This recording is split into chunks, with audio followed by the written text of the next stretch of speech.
Can liberalism survive the people who want to tear it down? My guest today has spent years making that case, not from the safety of an ivory tower, but by going head to head with liberalism's fiercest critics Catholic integralists, post liberals, and religious conservatives who argue the entire system is designed to crush their way of life.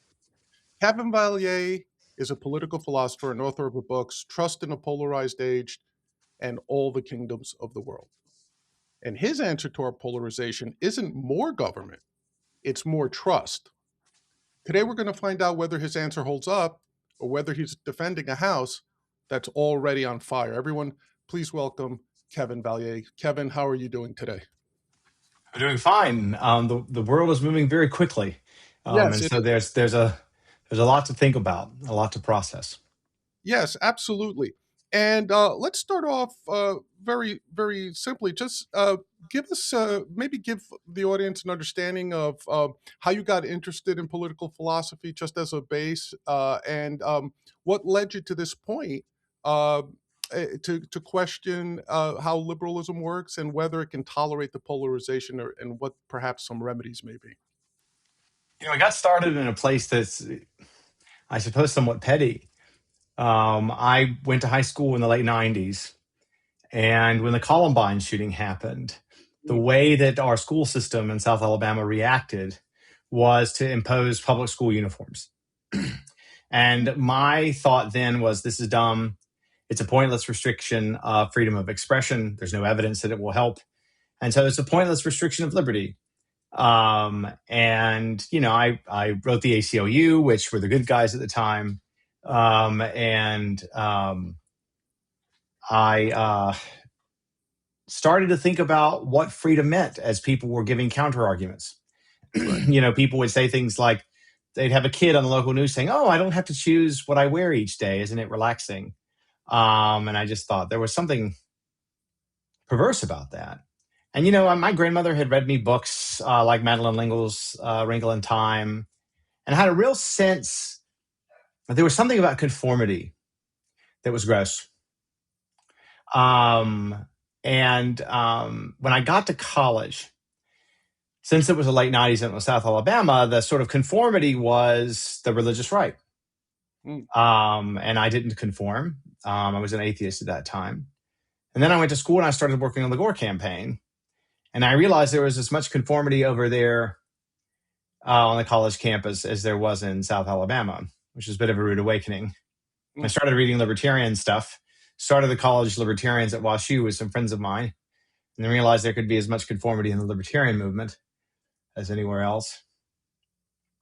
And I got to graduate school and I started to think a great deal about diverse perspectives and what it would mean to try to have a society that wasn't in the grips of a particular ideology, and whether such a society could be stable, whether an open society was feasible and possible. It seemed like the United States was doing relatively well, um, although things were getting more and more polarized over the course of my time in college, especially around the Iraq War. Mm, Things were already pretty polarized in the '90s, but it got worse. And then it just kept getting worse. mm. Um, People thought the Great Recession would bring a kind of alignment in the left-wing direction. That didn't really happen anywhere. Instead, it helped sow the seeds for populism. And so I was doing a lot of work on standard left-right polarization. How do we bring kind of broadly Obama, broadly Romney type minds together?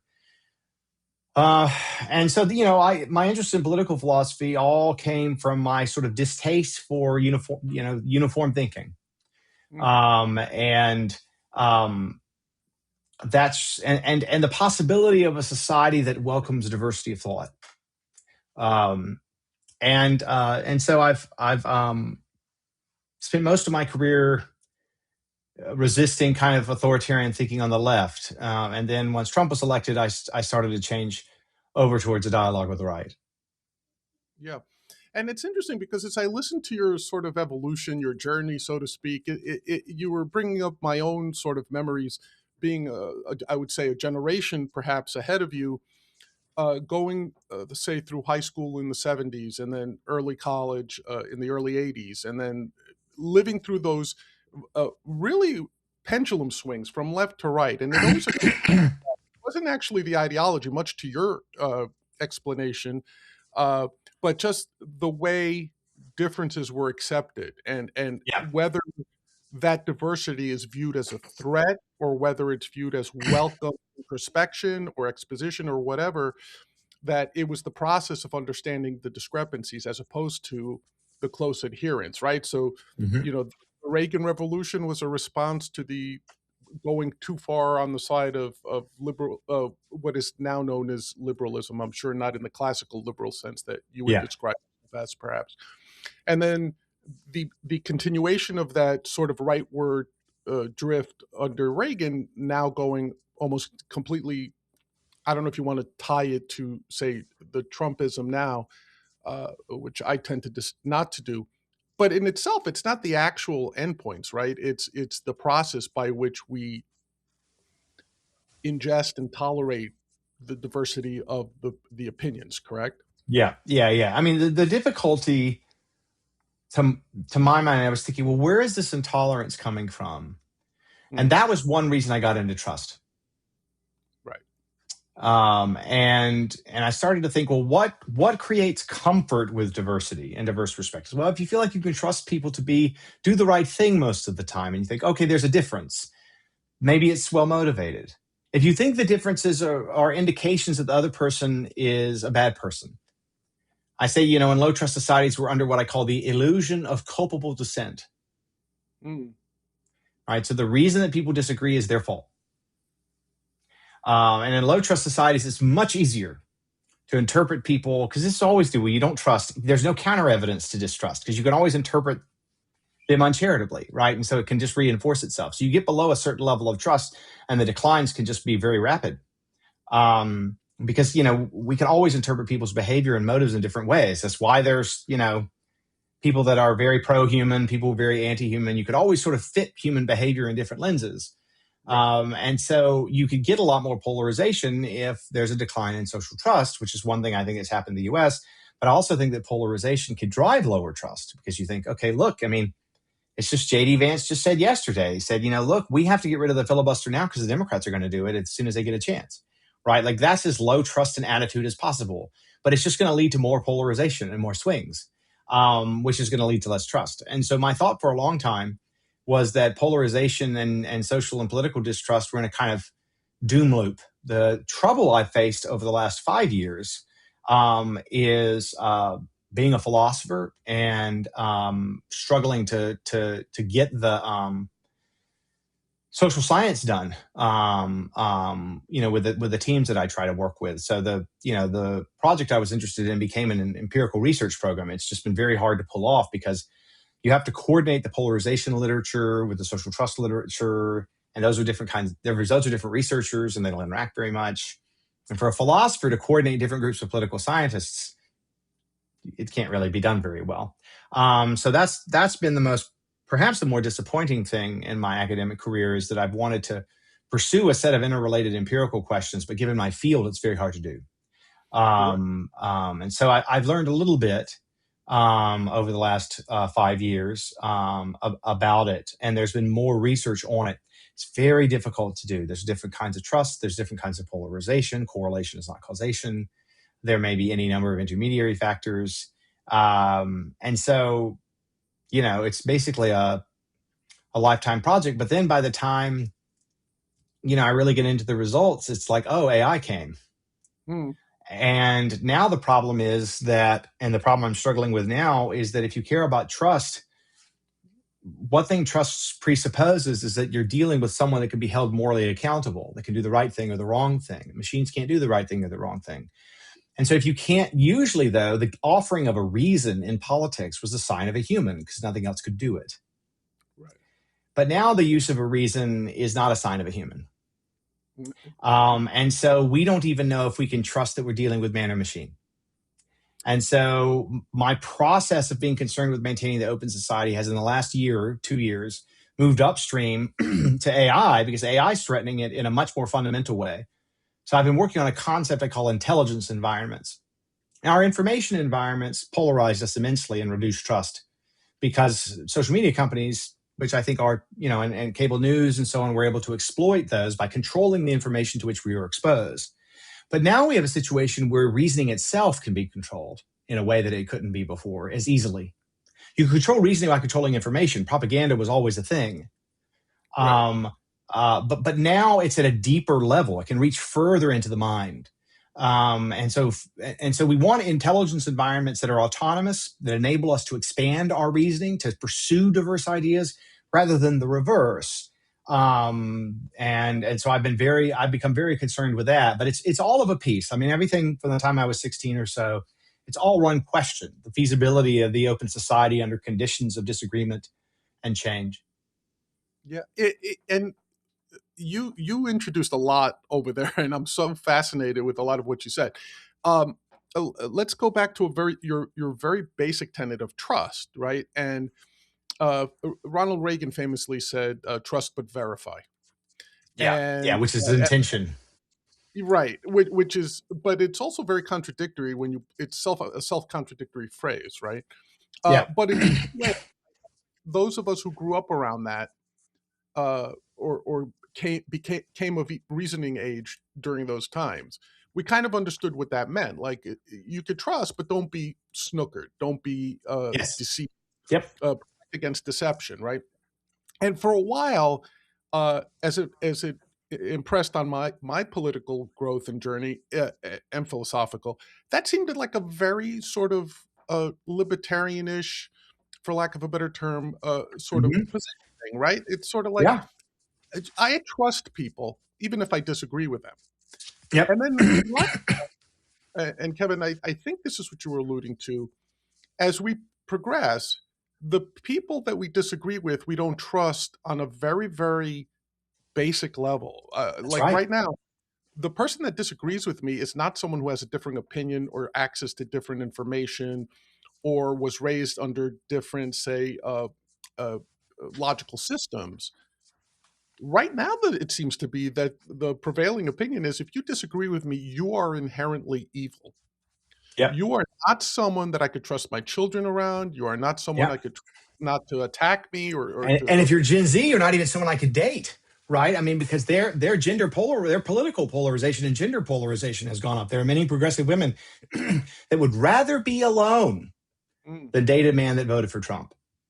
Now, do And so you? that means we will have fewer children. There will be fewer humans in the world I was going now to ask, do you feel that? because of political polarization. Do you feel that's a direct, like, I mean, that's a loaded question, but do you feel that that is contributing, or a significant contributor Yes. to declining birth rates in the Western world? Not in the Western world, but in the United States, I think it's going to start showing up. Yeah. Um, uh, it may not be as clear in the data because a lot of progressive women are delaying childbirth anyway. Right. Um, but it may delay the number of people that do get married. But I think it is plausible. I also think it's really changing our politics because it creates tremendous resentment among men. And that's why I think you've seen the rise of kind of these more black-pilled, darker figures on the right that the new right and MAGA has been unable to control, and that are now totally out of control and are kind of tearing things apart. People like Nick Fuentes, who are deliberately trying to undermine the MAGA coalition, I think in the hopes of ruling the ashes. So in effect, you get this cycle of darker and darker Right. sentiments, more and more kind of hatred and disgust. I think that the other problem is that when you focus so much on negating the other side, you don't choose competent people to Hmm. govern. If you don't have competent people to govern, you don't get enough trust in government, which I'm not all about trust in government, believe me, but like you need some. Um, and you also get even more polarization because then the other side can be like, oh, look at these people. I actually think that's one of the most important features of the Trump administration is a repeated nomination of people that lack basic competence to carry out even Trump's own agenda. I mean, Right. Kristi Noem did not have to pick that fight in Minneapolis. She just didn't have to do it. It wasn't wise. Hegseth did not have to brand Anthropic as supply chain risk. That was unwise. Bondi didn't have to send ridiculous mixed messages about the Epstein files. That was unwise. Right. Kash Patel could have done a little bit better with his own security and let the Iranians humiliate him. So it just seems to me like it's just a kind of joke. But the problem is that polarization has put us in a position where Trump felt so betrayed in the first term that he prioritized loyalty too much in the second. He sacrificed merit. Yeah. Same with RFK, which I also regard as a cataclysm. So the effects of polarization and distrust are pretty rampant because for many on the right, there is no greater priority than defeating the left. And the thing that's common among all the new right, they have radically different perspectives. But what they agree on is crush woke. But then when it comes time for them to govern, it's chaos. There's no real serious concerted effort to legislate in a conservative direction because they don't know how to legislate and lack the patience.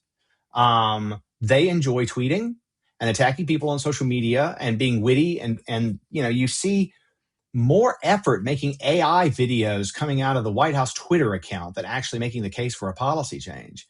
And so, I've unfortunately gotten a lot more pessimistic than I've ever been in my career that we're not able to get back to where we were. I will say a lot of this started to go downhill under COVID, where I tried to have a positive attitude. I tried to say, look, let's support, the public health officials. It doesn't seem like they have any reason to hurt us.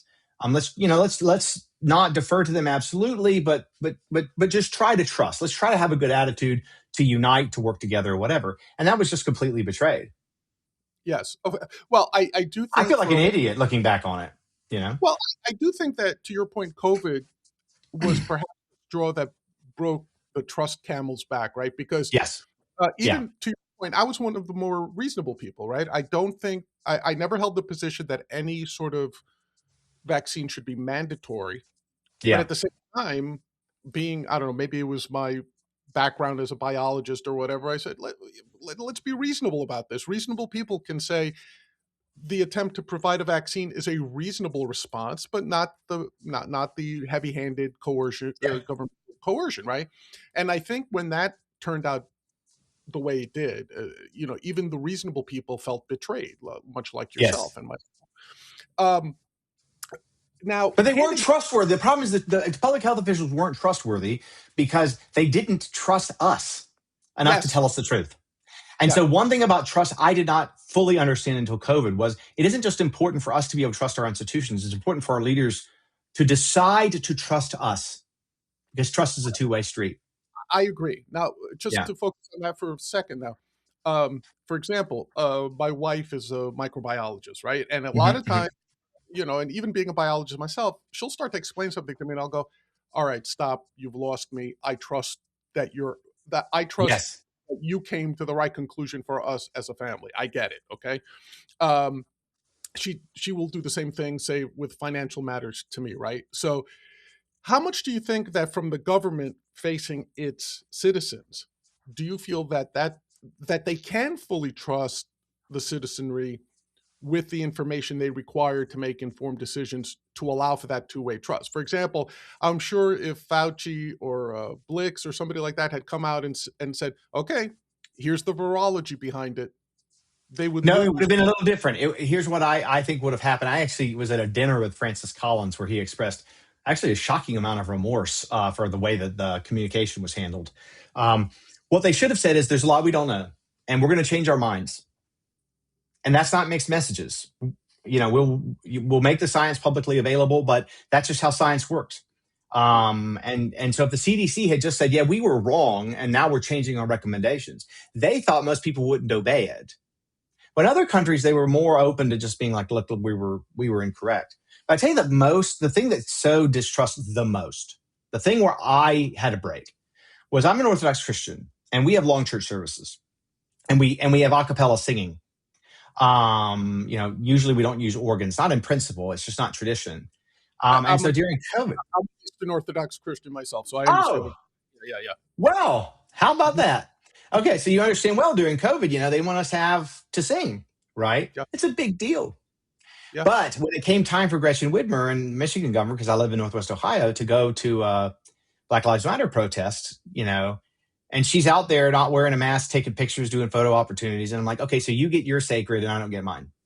Right. Yeah. That double You get your standard. religion and I don't mind. I don't Yeah. get mine. So now, to be fair, I wasn't going along with it, and DeWine here wasn't trying to make me not do it.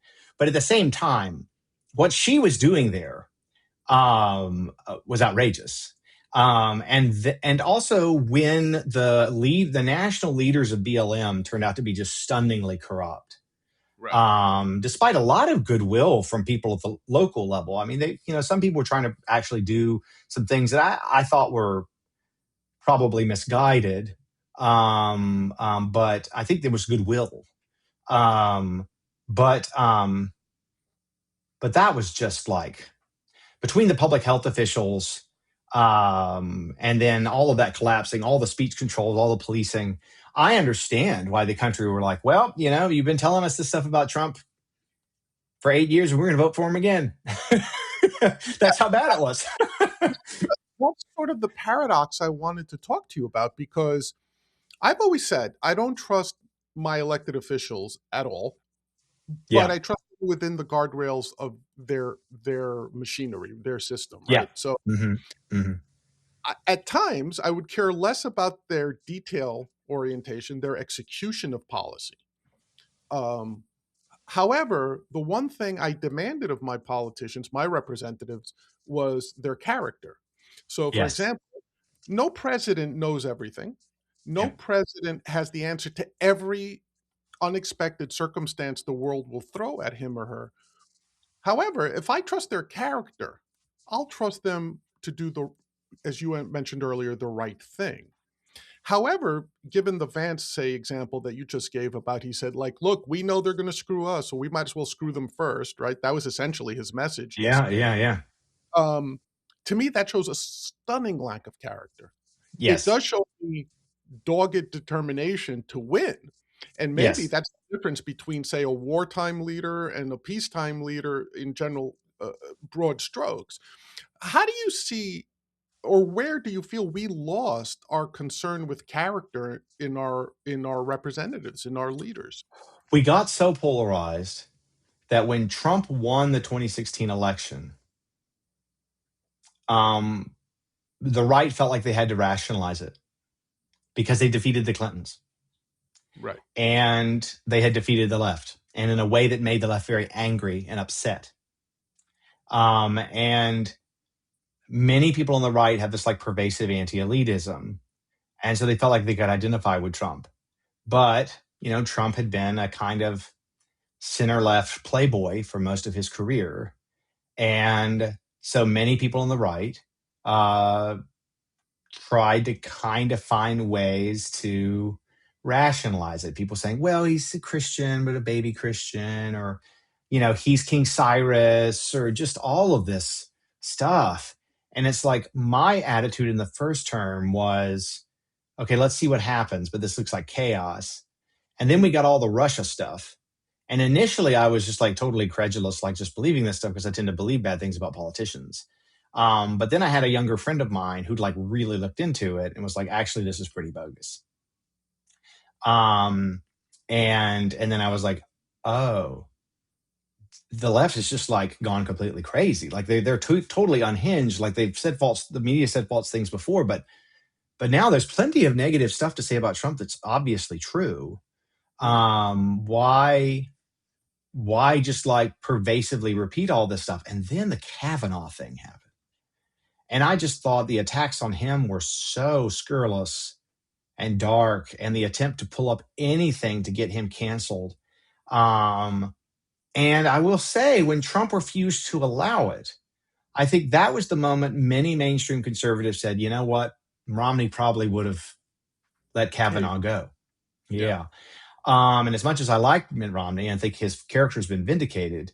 And all the things the Democrats said about him being a bad person in 2012 were completely false. And I think he would have been a good president. I think that on that issue, he may have caved. Now, of course, we might have gotten Amy Coney Barrett instead, which is fine because I think she's awesome. But at the same time, I appreciated that Trump was willing to just say, I'm not giving in under any circumstances. And so I will admit, I think that made me a little too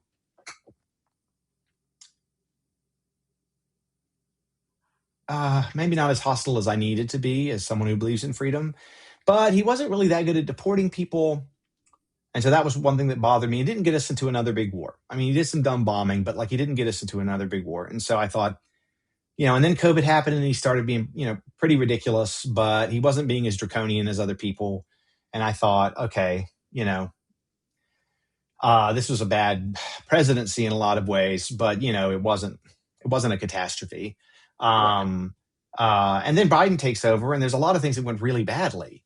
And then it became clear to me, like, oh wait, the left's like kind of making stuff up again when it comes to like telling us the truth about COVID. They've been lying to Trump, misleading him. And then it turned out Biden wasn't even in the driver's seat. And I thought, oh wow, his people are just like systematically deceiving even high leadership in the Democratic Party.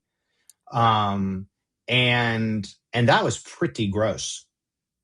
Yeah, and you know what it is, Kevin? I think what a lot of people started to see is, and again, I think it doesn't go by ideology so much as it just goes by retention of power Yeah, and and the ability to right now again fall back to the other guys are evil. The left yep. refuses to believe that, and I am by no means a Trump supporter. I am by no means a MAGA guy. I've lived way through too much of Trump's life as a New Yorker to know that he's anything other than a self promoter, and the only person Yeah. he's interested in is himself. Um, but I can definitely see where if you're someone prone to support the right, right now the left is just, will they just not stop lying? Meanwhile, what they're not seeing from their own perspective is that their basic tenets are being destroyed. That Yeah. the as much as someone might say that Trump is the heir to the Reagan Revolution, I doubt Ronald Reagan would have ever tolerated someone like Donald Trump No. being his movement. Ironically enough, conservatives have forgotten about free markets. They've forgotten about individual liberty, all that Yeah. stuff, unless it's in service to keep them in power. Well, it's a So, little bit more. It's the younger MAGA coalition that has suppressed and removed the fusionists, and the mm, fusionists' fascinating inability to resist them, despite having more money and influence in the halls of power. And I think a lot of that has to do with foreign policy. And also pervasive losses on the social front. The sense that the culture war was lost with those tactics, and Iraq happened with with the fusionists, and that made them weak. And so the new right came in. They were less free market, but they were also more aggressive on social conservatism and less aggressive in foreign policy, and it kind of fit the times and the public better. Um, so in some ways. So I I think that yeah, I'm sorry, I didn't mean to interrupt, but I think that pendulum still swings, obviously, from left to Oh right. yeah, yep, But and I tie this sort of like to an economic cycle, right? Milton Friedman once said, inflation's going to keep getting worse, recessions are going to keep getting worse, because yes, you have your typical business cycles, but as each one comes, because of the debt, higher peaks, lower troughs. So now the mhm, swings become much more problematic. And I think where we are as a society, as in politics right now, it's the same thing, right? There's always the cycle where you swing from conservatism to progressivism, blah blah blah. But I think those swings now are much higher. The amplitude of the pendulum is, that yeah, bob is much higher in either direction, right? So to at its basic core, let me ask you a question: can a liberal society tolerate that which the most illiberal elements of what it produces, right? So, I mean, on a much simpler level, what if we instill democracy in Iran, and the people in Iran decide that they don't give a hoot about the United States and become antithetical to us again, right? Is that a reason for us to be coercive? Is that a reason for us to be interventionist? Is that the right approach? And if you apply that domestically, I think it's the same thing, right? Look at JD Vance. Again, without that specific thing, I am willing to do very un-MAGA things, because if I don't, I am convinced the libs are going to come in and be twice as bad to us. yeah, Of trust, but also lack of any end game, right? Because yeah, he is literally describing a theocracy from his perspective as a Christian. He is describing a, a borderline dictatorship where it's like you can vote, but you can only vote for us. And to Yeah. me, that's what's most troubling right now.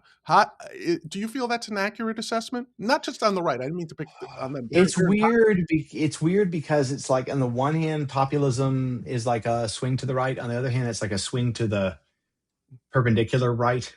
yeah, And so it's like a different kind of right.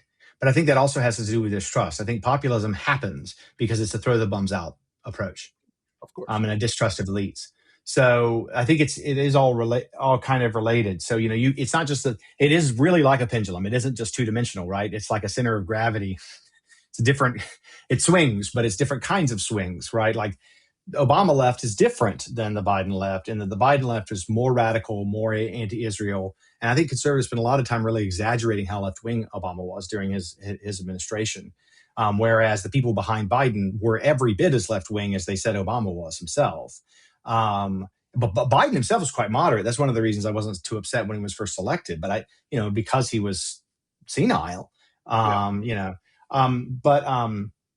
so just to add that, I mean, you can get these pendulum swings, but like a little bit of pendulum swing is actually good, right? In a sure. democracy, right? You get some churn. It's how do you stop there from being so much, right? So the interesting question is, like, what is the relationship between this and liberalism? And so it's important to sort of say what liberalism is, because that's hard, and very few people who talk about liberalism do it. So I understand liberalism very broadly.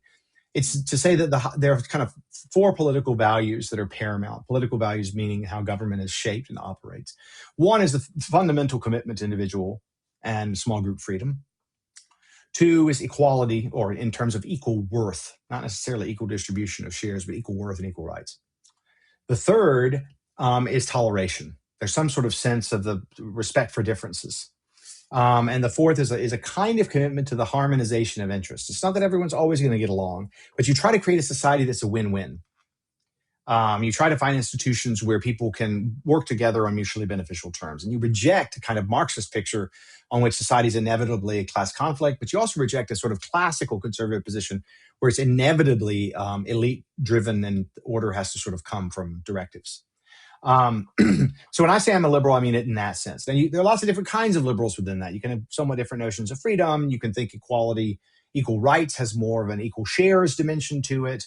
You could think toleration is a little more secular than I think about it. And you say, well, to tolerate, we need a more secular public sphere. I think that's false. I've been arguing against it my whole career. And your understanding the harmony of interests, mine focuses more on the use of the free market to harmonize interests. Progressive liberals may focus more on the use of democracy to harmonize interests, but that's the broad liberal tent, as I understand it.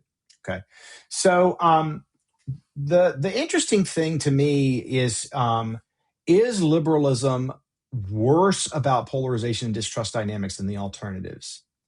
And that's a very interesting question, because you might think, well, if you have less freedom and less equality, you have more hierarchy, you get more centralized control. And if you get more centralized control, there's less encouragement of people to take different positions. And so there might be less polarization. On the other hand, if the rulers in charge are you have less polarization in dictatorships, right? Everyone's just controlled. Yeah, Right. And so, one of the most interesting findings is that social trust falls worst when a country becomes a democracy after being under dictatorship. We don't know why. But it happened in Romania, it happened in Spain, it happened in Portugal. Let's see, there were two other countries, maybe Poland. I'm trying to remember where it happened. But basically, what happens, I think, is people start to see, oh, wait, other people disagree with me. We aren't all on the same page. That's a possibility, right? So there's a sense in which a liberal democracy can be more polarizing because it respects differences, and differences can lead to polarization. So in that sense, yes, it can be more destabilizing. But I think dictatorships are more destabilizing in other respects, because for instance, you get worse performance, and you get less stability and brittleness. Democracy, it's more stable in the sense it always looks more unstable, but because it tends to focus outcomes towards the middle overall, you get less really crazy extreme performances. So you don't get famines and just really disastrous outcomes. Generally avoid total war, especially with other democracies. It's not that democracies never go to war. They just do better than non-democracies. So in general, democracies are gentler. They look more chaotic at the time. But that's because they're open. And so, yes, there are unique challenges for liberal democracy. Yeah. I'm not sure they're worse than the alternatives. Now, what do we do about them anyway? Well, I think the main thing to see is our liberal democracy has been less polarized in the past, and other liberal democracies are less polarized than we are. The difficulty for my thesis is that the other liberal democracies looks like they're becoming illiberal because they're becoming woke. And so then the question is liberalism actually stable in the sense that can it be tolerant or not? And so you might think there's two outcomes. This is the worry I have now. And liberalism essentially gets two outcomes. Either there's a lot of diversity, in which case you get polarization, like the United States, or there's not a lot of diversity, in which case you don't get liberalism. And so liberalism has a tendency to decay, but in different ways. This is one of the things I don't like about standard liberal decay stories. I think a lot of things can happen, right? So like British liberalism is decaying, not necessarily because it's becoming more diverse, although in some ways it is. It's decaying because becoming more authoritarian with respect to sort of woke ideology, right? We push back against it, but now we've got this tremendous disagreement with it. So that's what I would say. I said, but it might just be because of the fall, man. I mean, it might just be everything dies. So I don't know if liberalism, this is a world of death. I mean, Christ is life-giving, but like we're in need of healing. So I'm willing to acknowledge that liberalism has systematic tendencies to decay. I'm perfectly happy to admit that. I just think everything does. And so I'm still a liberal, even though I'm more of a liberal pessimist than I was, say, 5 years ago. Now, it's interesting the way you sort of phrased it, and sort of giving the examples of the other liberal democracies like England, say, or even Canada.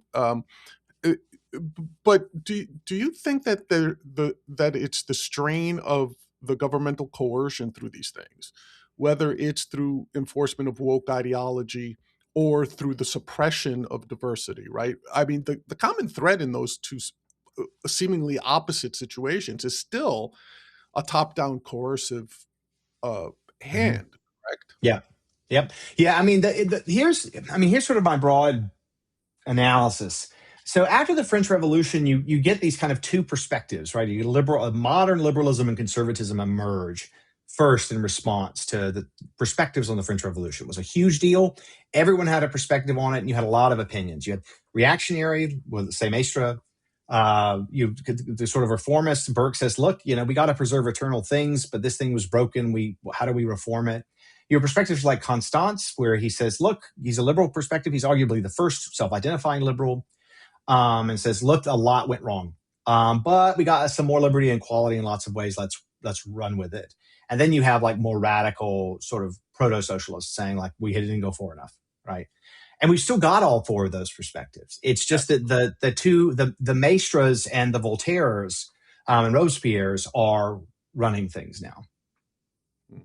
But for a long time, Obama, Romney, that was Burke Constant.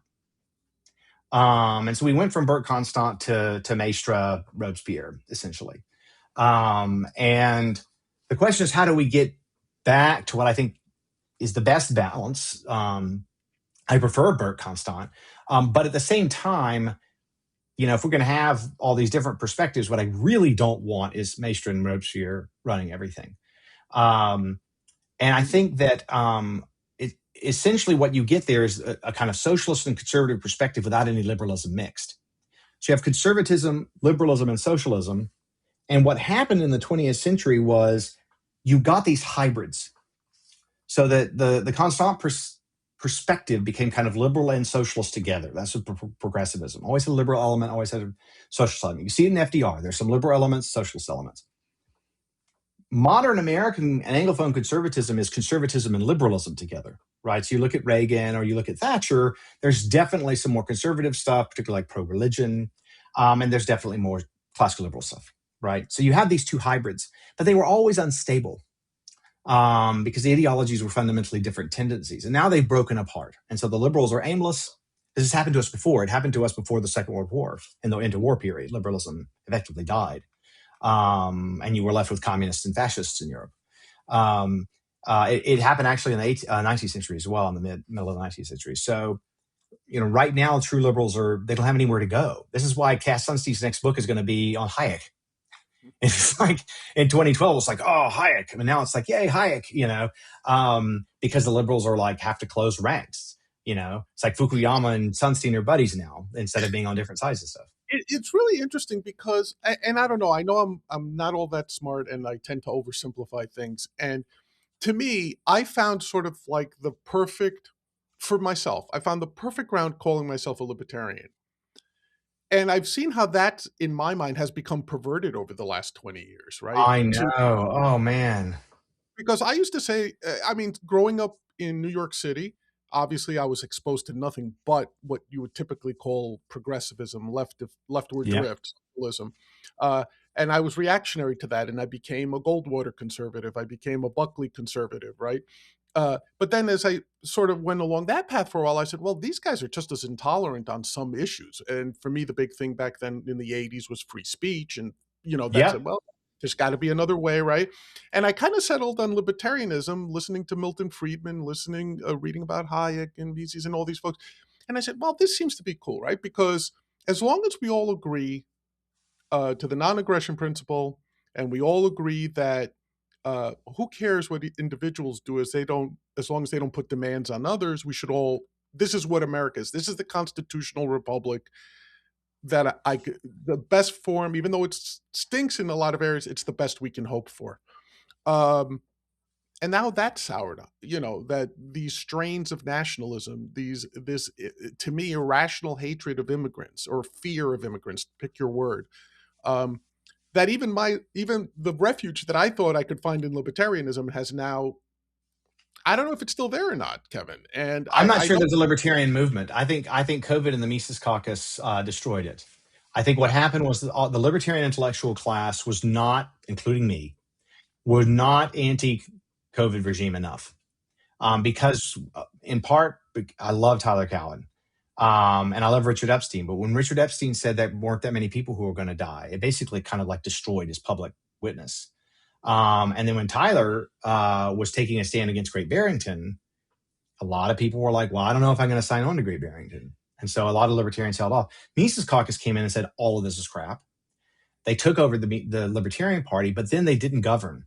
Angela McArdle, that whole corruption business there. Dave Smith, like saying he was going to run for president and then just really just caring about being a celebrity. and becoming A lot of other stuff. What's and that? becoming a full out Trump supporter and MAGA supporter. Yes, Dave Smith. and for mass deportations as well, which is like, okay, that's not even libertarian, and not even Hans Hermann Hoppe is for that sort of thing. So, I think the Libertarian Party, I thought initially, very early on, I was like, okay, it's going to be more red tinted. It's fine with me. My ideal politician is Justin Amash. Like he's just my guy. I mean, Eastern Orthodox libertarian, just like Same here. couldn't want it. That's who I want to be. Everyone, I want more of him. And so I thought, okay, look, if it goes a little more right wing, that's fine. Time, whatever. And so removing the pro-choice plank was great, but then removing the anti-racism plank was bad. And it became clear they were kind of more concerned with the latter than the former. And I thought, look, I mean, these are the children of Ron Paul, but he's kind. Yes. And they're mean. Yeah. And I thought, that's what I hated the most is I think there's something about loving liberty where it's not like libertarians are very kind in general, but like they ought to be, right? There's something about cruelty that seems to me controlling. There's a difference. There's a difference between being uncaring and being vicious and vindictive, Yes. right? So Yes. I may not care about your well-being enough to to help you, but at the same time, I don't go out of my way to make you miserable. Yes. And the difference between the two, I think, is where current libertarianism has drifted. Now, I know there's efforts to bring it back, and I know there's a lot of fine people. We'll find out I this hope year. if Rand runs and Thomas Massey survives, there'll be some good people because it's discrediting a lot of the MAGA libertarians because Trump has been going after Massey so hard. Yes, and Massey's just like so libertarian. And I think the persecution of Massey is like the most I have hope because the MAGA libertarians either go silent or they break. I also think Iran is going to wake a lot of libertarians up. So they think, well, we hated the left so much, and now we were told he was a non-interventionist, and now we're in Iran. And I think that is going to be helpful. But I mean, man, I don't know. Because the problem is there's such a big question mark on the future, because we could talk like things will evolve at the ordinary speed in the ordinary way, but I don't know how much you use the new AI models, but like they're moving extremely fast and they can do a lot of things. And usually Yes. libertarians are on the forefront of technology like we were with the internet. And we've been Yeah. surprised. I mean, outside the Silicon Valley libertarians, we've been very silent about it. And we've not been there offering our own cases for what to do about it, how to quote unquote regulate it, how to assign property rights or whatever. Now, much in Silicon Valley, they're already kind of libertarian anyway. Right. So, there's a certain sense in which there's not a lot of work to do, right? I also think that how AI goes is going to be like the biggest test of liberalism and libertarianism, whether we like it or not, because we have basically unregulated AI. And in my view, right now, it's actually going extremely well. Well, that's a great point, because I've had the pleasure of interviewing several thinkers, and yeah, Arnold Kling, yeah, David Friedman, a lot of folks, Kathy Young, say we all are so excited about AI. Like, yeah, yeah. we see there's potential for ruination, but the positives so Yeah. much outweigh it. And I tend to be in that camp too, right? I Yeah, view it as a I am too. I am too. And I think that the thing that we're going to have to watch out for as Christians is to see how Christians form up on this. But I've actually been encouraged by what I've seen out of the Vatican, because I thought that they were going to come out and be pretty hardcore anti, but actually they're taking a more measured approach, which is that hmm, there's some ways in which it could be used that are good and some ways that are bad. And then there are the ways that they mostly condemn are not, don't use it to help you research, or don't use it in science, but like, hey, the Pope says, hey, don't use it to do your homework for you, which I think is like libertarians who respect reason. It's like, yeah, yeah. yeah, Um, yeah, the, I the agree. big problem is that it's going to, here's my prediction. I'll make this prediction and then we'll see how this goes in the years to come. The Industrial Revolution brought new ideologies and tremendous realignment. And this Right. is a bigger deal than the Industrial Revolution, in my opinion. And it's happening much faster. So, like Demis Asaba said, it's 10 times as much of a change and it's 10 times the speed. There will be new divisions, and we have no idea what they are. I can already feel them forming. There are conservative Christians I know, and we're politically, we're all on the same page. And then there's a line forming right down the middle already. Mm, And I don't know how stable it is. I don't even know what it's correlated with or what it's about. So, like, typically, for instance, the conservative Catholic philosopher Jen Frey and I are on the same page like 95% of the time. And we just had a kind of somewhat tense debate about the use of having robots even help with housework. right. And I mean, she's got 8 kids, and I just assumed that she would be like, "Oh yeah, well, housework's fine." She's like, "There's no way I'm having any robot help me." And I was like, "Oh, it kind of helps with housework." She's like, "Take out the trash," you know. Like I'm like, I would like them to have medical care for my kids in case there's something I don't know. So it would be cool to have like a machine that could administer first aid Right. so my kids don't get hurt. Like to me, that's what I'm thinking about. Or The someone objection. to help my. What's the objection? Say, not just to the Yeah. person you just, but It's what's the other? dehumanizing is something it's some kind of dehumanization, but it sounds like all the same objections to any kind of automation of any kind. Right. um and in that case, I mean, I know what my arguments are. So I am worried about it for the following reason, which is that libertarians have been very good about negative liberty, focusing on protecting against interference. They've been less good about freedom as reason, the ability to freely reason. We care about reason, but we haven't thought as much about how to protect it because we don't like positive notions of liberty because they're used to justify the state. And my worry is if we don't cultivate the human ability to reason, we'll undermine any sense that a society has the virtue that the humans underlying the order can be trusted because they're just conduits for machine reasoning. And so and if you don't have trust, you don't have freedom. The state gets big, it controls things. So I Right. actually think now under what I call agentic capitalism, which is what my next book is going to be about, Oh, excellent. um, there's going to be, because I mean, ultimately this layer of capital goods we're getting, they can act and spawn autonomously. And we've Sure. never had capital goods that can do both of those things at once. We have ones that can replicate. We have tools. We don't have tools that can deliberately replicate. Um, and I think that produces whole new kinds of economic structures that are actually pretty unusual, but follow from libertarian economic principles once you allow for it. And so I'm trying to trace that out. It's a huge part of what I'm working on. But the central ordering principle of freedom under agentic capitalism is the ability to have social trust. But if people have enough virtue that we can say people have virtue and we can trust that there's humans behind the machines, right? There's a man, but we need a man behind the curtain, right? We need one. Because then, yes, if people have the virtue of their ability to reason, to have what I call cognitive sovereignty, and we can trust them, that's how we preserve liberty. And that's my new fusionism. That's the fusionism at the heart of the new book. That's why liberty and virtue have to go together. If you don't have the virtue of cognitive sovereignty, you can't limit government.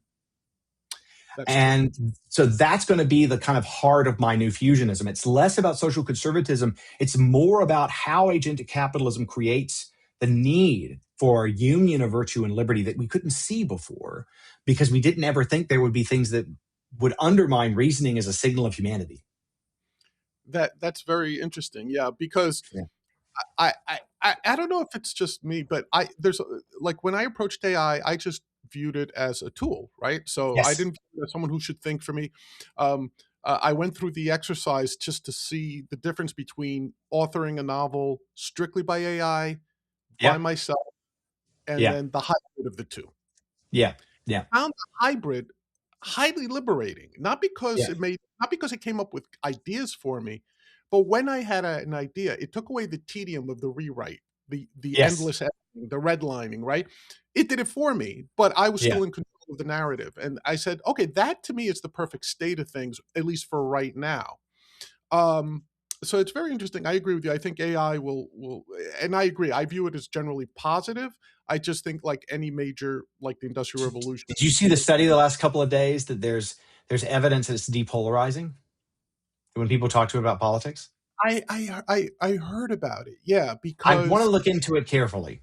It could be very, very hopeful because it gives people actually like studies and stuff, and that tends to be depolarizing, I think. as long as it's not. So, for example, I also I think it depends on the trust you have in the agency that created it, right? Like, I would not take political advice from Grok, even though it has very good. It's I'm finding that each AI has its very specific purpose. I'll go to Grok, for example, for technical advice. How do I build an agent? Excellent. Can this be wrong? About what Vance said? Well, and then you have to figure out that you have to prompt it 5 or 6 times for it to strip away its own. So it's interesting, and the same applies to all of them. Okay, very quick question. One of the things that concerns me right now in our society, politically, and I just wanted your thought on it, is I am worried about nationalism, very specifically Christian nationalism, using Christianity as justification for what I find, in your terms, to be very illiberal systems, very illiberal society. And at the heart of it, for its justification, is Christianity. Now, it's not the first time theocracies have existed, obviously. But to see it come to the United States is very troubling to me. Am I overreacting, or do you feel this is just another temporary phase of as we? So it's complicated. So you've got your kind of like wine version of this, which is the Catholic integralist movement, and then you've got your kind of like beer version, and that's Christian nationalism. And the wine version's pretty rare, but more common among elites, and it's much more intellectually serious, which is why Oxford invited me to write a book on it, and why I agreed. Because it goes back for centuries. You have figures like Aquinas and Suarez and so on that held the position that ideal regime is a kind of diarchy between Pope and Crown.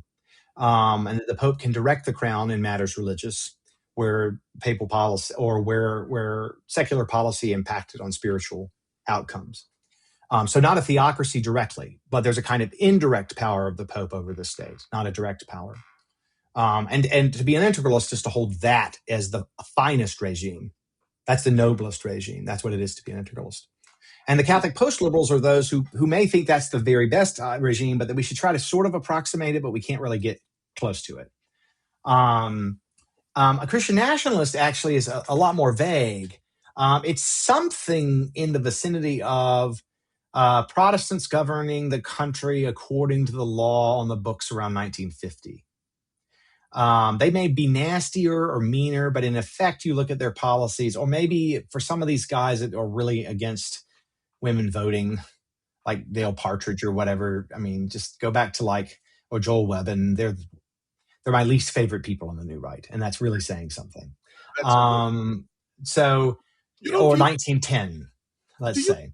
nationalism similar to what exists in Russia, where you have the Russian Orthodox Church uh, that's Yes, very handed in the yes, way. it is somewhat and was somewhat similar, except that for Christian nationalism, the problem is it's incoherent. It has the Protestant commitment to the priesthood of the believer and to voluntary baptism.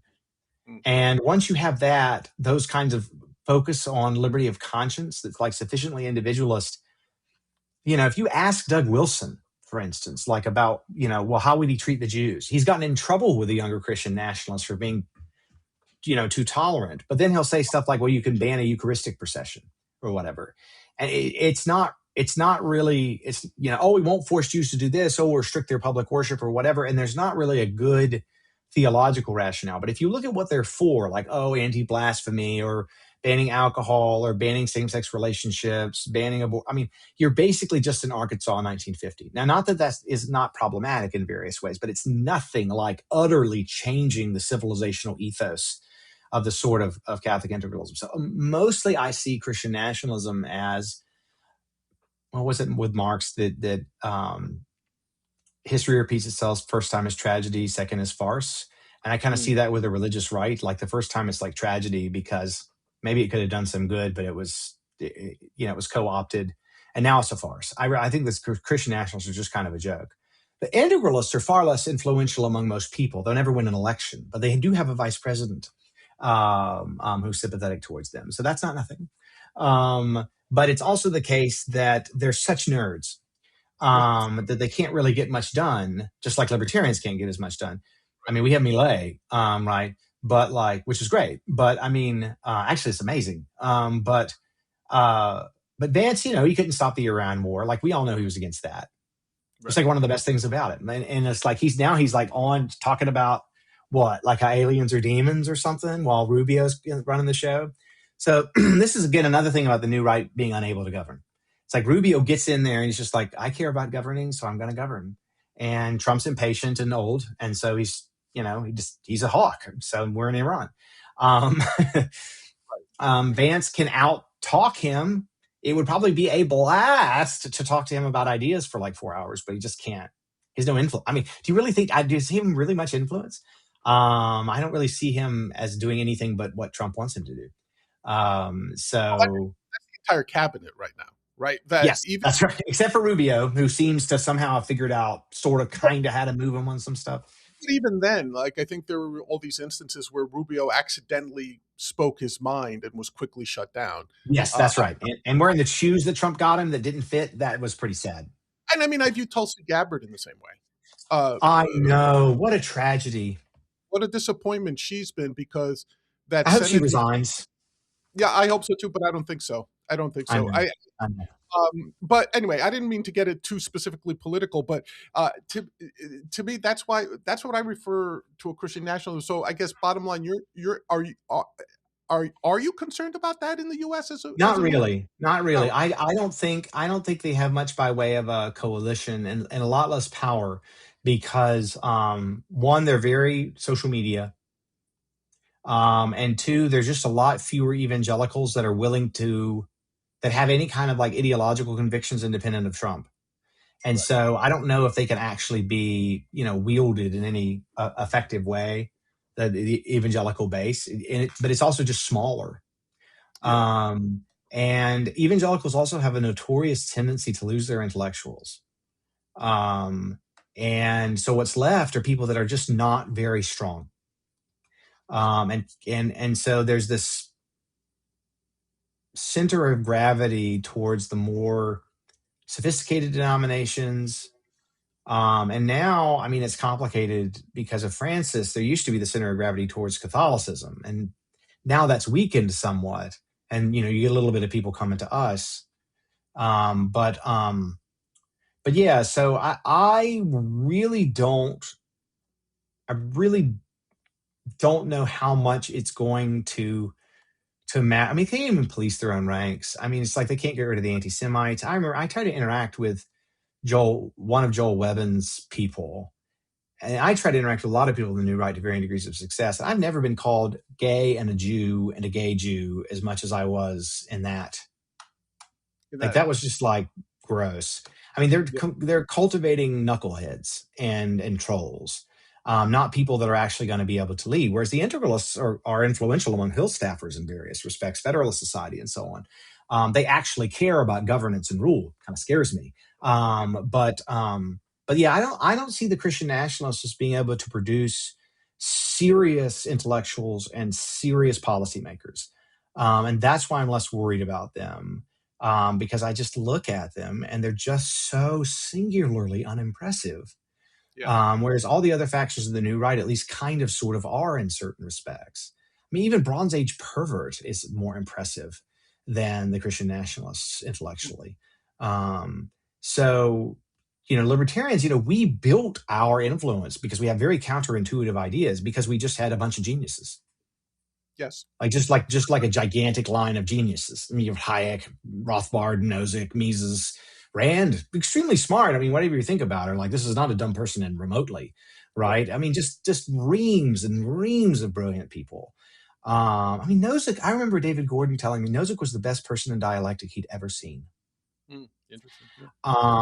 Nozick was fast with the counterexample. I mean, he was chair of the Harvard philosophy department. I mean, this is a guy who got into Harvard like one of the youngest professors ever. You should ask David Friedman his story about trying to outsmart Nozick by asking about an obscure article in a physics journal and Nozick having read it. Oh, that would be. Um, Yeah, yeah. yeah. I didn't ask him that, but David from does not think a lot of people are smart, by the way. But I mean, Milton Friedman. I mean, it's just like we had these people. Now compare the Christian nationalist intellectuals. there's no comparison. Yeah, My question, there's nothing. would it even matter though? I think that's the question. I think it That matters in the long run, not the short run. It matters in the long run to have intellectuals that can create intellectual frameworks, pictures of the world. So, for instance, with Rothbard, Rothbard was a genius, but he was a genius in part because he could synthesize huge bodies of thought into an extremely simple framework, right? I mean, the basic self ownership, non aggression principle apparatus, that's his construction. But he's able to bring together Austrian economics, libertarian natural rights theory, revisionist history, non-interventionist foreign policy, all into an extremely simple set of principles. And that is powerful. That framework motivates a lot of people. Christian nationalists don't have that. They have nothing like it. The Catholic integralists can at least draw on Aquinas, who's incredible and is actually the main source of people leaving libertarianism, in my view, is people going to Thomism intellectually. And we can talk about it some other time. But I think that Christian nationalism is mostly just going to be a projection of whatever's popular and also whatever's based at the time. I mean, I have to say, watching Partridge and Webbin go after Doug Wilson on Israel, and Webbin saying things like, "Well, I don't even call Jesus Jewish," it's just so wretched, or like women need to shut up and all of this stuff. It's just like you it does. disgust me. There's an old And clip I maybe as a think. Christian, I shouldn't say that, but there are people. But I mean, it really is an affront to the gospel to talk that way about people. Oh, and it's funny to me because I have an old clip playing in my head, one of these 1950s newsreels of a Klan meeting, and the Grand Wizard getting up there, and there's this crowd in front of him, and he goes, he was doing his usual racist stuff, and then he stops and says, Jesus wasn't a Jew, he was a white man, and throngs of people cheering. And I said, what a nonsensical statement. Not I only is know. it factually incorrect, it's not making a point outside of a racial point, right? And I and know. and to that to support Christianity, always encapsulate that one sentence, that one newsreel with old black and white thing. It just plays in my head when I hear some of these Christian nationalists, because at the end of the day, I think that's what they're aiming for, whether they admit it or not. It's pretty gross. Yeah. Another quick question. I had the pleasure of interviewing one of what I assume would be a good friend of yours, Matt Zwolinski, and I'll Yeah, ask yeah. I'll ask you the same question I We asked him. both Do you go still to Arizona PhDs. We knew each other in grad school. excellent? I do know you go way back and that you did some work together. Do you still would you still consider would you accept the label of a bleeding heart libertarian? Yes. And I'm trending back towards being okay with libertarian again. Now that I think like the Mises Caucus is over and it's less associated with being a provocateur. I'm still a believer in social justice in the broad sense, particularly in the sense that I think orthodoxy embraces, not the leftist sense, Mm, but the sense that the world is oriented towards the weak and the poor, and that Christ is oriented towards them, and that we ought to organize society so that it works to their advantage. Now, what that looks like institutionally is another question, but that was the whole point of Bleeding Heart Libertarians in the first place. And so, in that respect, I can still hold to the label of free markets and social justice if we're very careful about what social justice means. But the reason that I hesitate is because the phrase social justice has become increasingly, Hayek was associated with totalitarianism, but like now it's like much more plausible than it was then. yeah. And so I hesitate a little bit. On the other hand, I like to use the term so I can start the conversation about what it means and offer an alternative approach. So I'm still willing to adopt it. I've tended to go by the label of fusionist more these days, Okay. because I'm thinking more about liberty and virtue, and I'm concerned with virtue. And my Bleeding Heart Libertarian days, I was more concerned with the reconciliation of liberty and equality. And so those are not my primary. Liberty and equality are kind of not the big thing, because I'm thinking a lot more about virtue, but that's not. So the labels I use sometimes bring attention to the things that I'm interested in. I'm very selective about how I use them, and I've used different ones at different times. If you ask ChatGPT what my politics are, it will say he's classical liberal or fusionist. And that disjunct is fine. Okay. So you could say bleeding heart libertarian, but who's socially conservative in lots of ways. Um, uh, okay. Because I Um, believe libertarian as just someone who's essentially a libertarian, but rather than interested in just solely negative rights, feels there are some positive rights yeah, worth aspiring to that's right. in That's some right. ways. The way I interpret. Okay, great. Well, Yeah. Kevin Vallier, thank you so much for your time in this interview.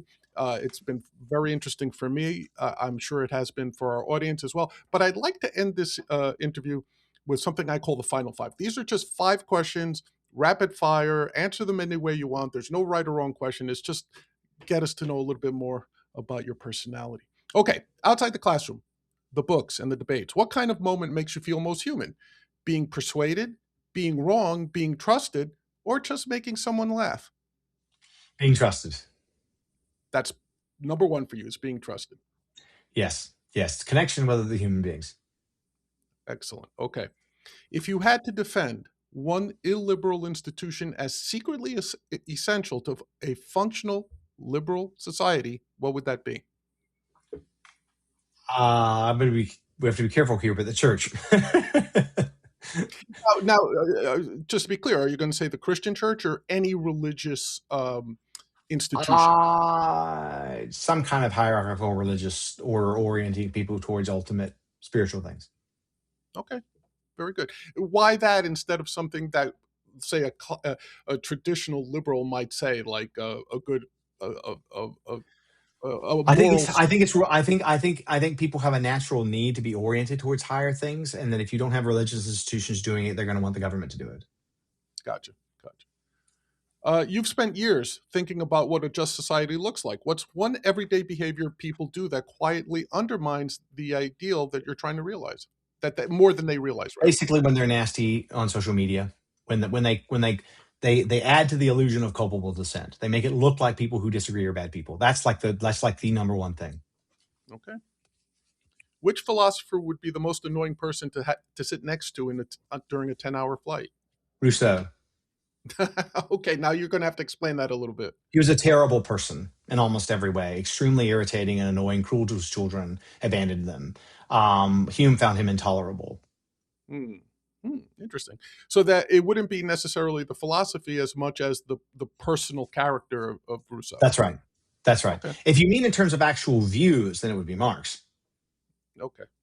I'll take both answers actually because I Yeah. find both. Nietzsche was probably quite difficult, and I would have disagreed with him about everything as well. The more syphilitic he got, I suppose. That would be, yeah. I could see that being a side Oh, effect. yeah, yeah. Okay, and the final question here. What is the most objectively terrible movie that you will defend to the death as a masterpiece? Oh, probably one of the Star Trek movies. Oh, okay. So now you have I to tell me, are mean, you there's some that aren't bad, with like Star Trek 2. mm, But I like Star Trek First Contact a lot. oh, okay. Um, yeah, and I think some people don't think it's very good. It's not a terrible movie, but I don't think it's very good. And So I don't know if there's a terrible movie that I would defend as really good, but there are some like very mediocre movies that I would defend as very good. And some of those definitely are the Star Trek movies. So are you a Trekkie or Something not? of one, yes, yes. I mean, I'm not into like the most recent Treks except for Strange New Worlds. Mm. And I got disappointed with Picard over time. Discovery was not unbearable, but I still watched it. But I'm not touching Starfleet Academy, unfortunately. Oh, yeah, yeah, yeah. And I think you might have a project ahead of you to align political philosophy with whether you're a Trekkie, a post Trekkie, an original series fan, or even, dare I say it, a Star Wars devotee instead, Yeah, well, or I'm a Babylon. Voyager guy. You're a Voyager guy. Babylon 5 is my favorite show. There you go. I find a lot of libertarians are almost universally attracted to Babylon It's a 5. libertarian show. There you go. All right, Kevin, thank you very much for your time. Everyone, please give us any contact info, any website people, or if you have an Yeah, just my first and last name.com and my first and last name at Gmail. excellent. Thank you so much for your time, Yeah, everyone. Thank you for watching the Big Questions with Big John. thanks. Hit the like button, subscribe. We really appreciate it. Until next time, peace, All right. everyone. Bye.